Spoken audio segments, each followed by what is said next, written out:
Hey guys, so today I will be showing you how to rig, how to fish, how to do anything that you want to do with a Texas rig.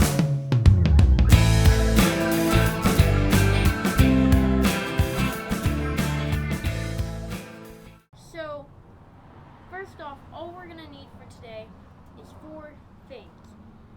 You will need a wide gap hook. I'm using red so it's easier to see.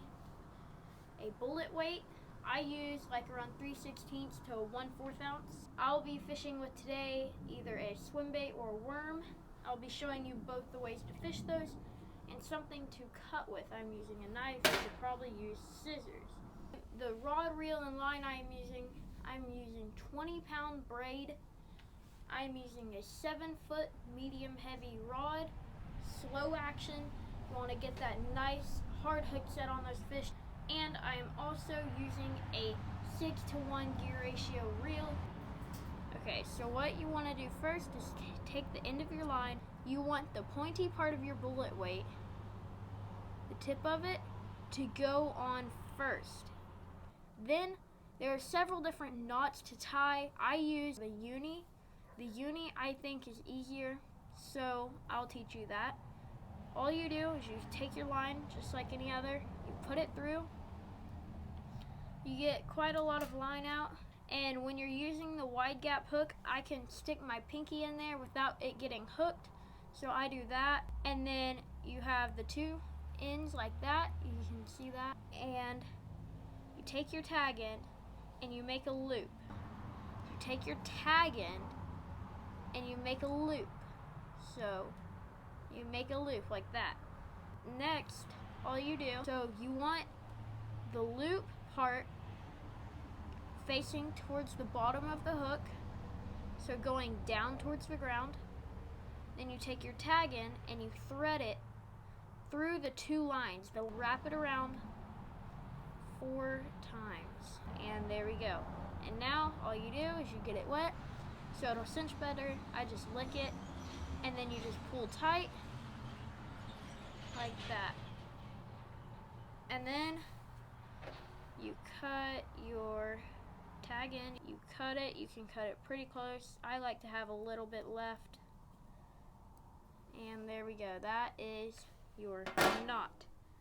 So that's what your bait should look like, just like that. So then to put your bait on, I'm using a swim bait. So what I do with a swim bait is I have the paddle part facing down. I stick it in. You see that straight part until it starts making the curve. I stick it in all the way up until the curve, and then you pull it out facing towards the bottom. So your bait's gonna look like this. And then you pull it all the way up, and you can see that weird, you see that right there? That weird looking curve. So you pull it up to the curve, and then you twist it. So you can flip your bait over on its back, and you'll see that hook is facing up. You pull it like that all the way up. So it's like this. Pull it all the way up, and then you twist your bait. It doesn't matter if you go this way or this way, you just want to twist it. And then now your bait, if you flip it back over, now your bait should look like this. Now there's 2 more steps.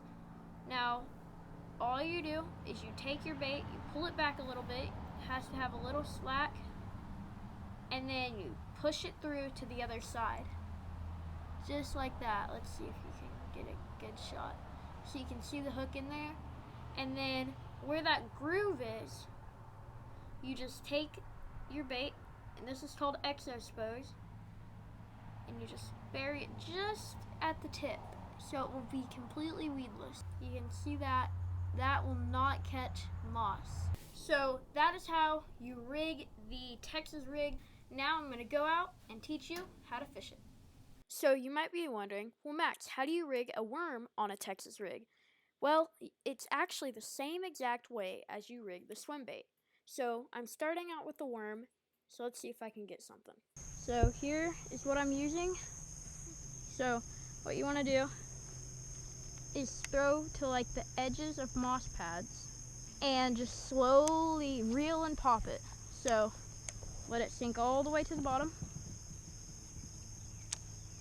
and just pop it and slowly reel. And the bass just think it's a little bitty worm just hopping across the bottom, and they come and slurp it up. And what a bite's gonna feel like is just a tick, tick, tick. And then you wanna let it sit. And then if you feel another one, that'll mainly mean that he has it. So Texas rigging is super simple, very easy. So now let's see if we can get some fish. There's a fish right over here.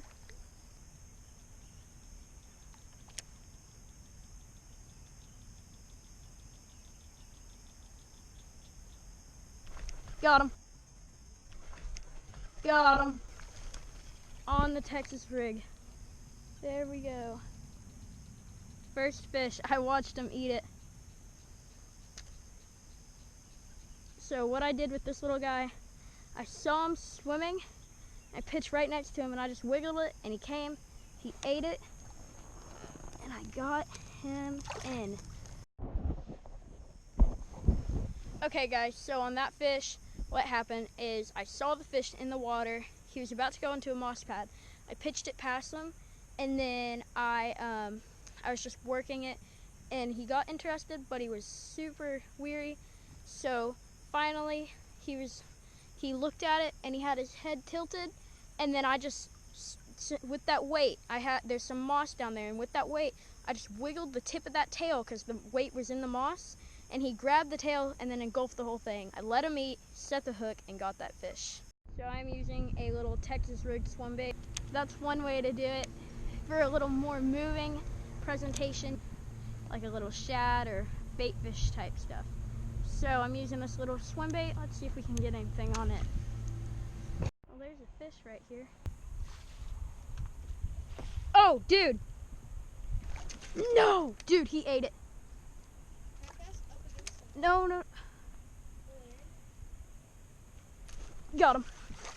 Dude, on the swim bait. Dude, he was like doing circles around it, bro. I got him hyped.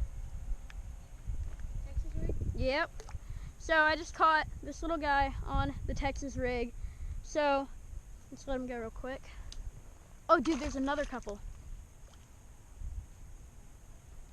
Hey guys, so I just finished using the Texas rig, and the two main techniques I was using was a slow retrieve with a worm and a fast moving retrieve, like you reel, pop, reel, pop, then you just let it die, was with the swim bait. Here's what I caught the last fish on, a little bitty swim bait, minnow pattern. I saw the fish down there, I dropped it down there and just popping it. He followed it around, he bit it once, I set the hook, he came off, and then my lure was all messed up. Dropped it down there, and he bit it, and I set the hook again. So, thanks for watching this video, guys. Don't forget to check out my Instagram and Facebook. Don't forget to drop the like and subscribe button down below, and comment below on anything you'd like to see next. And, as always, okay, Let's take a laughing minute for that.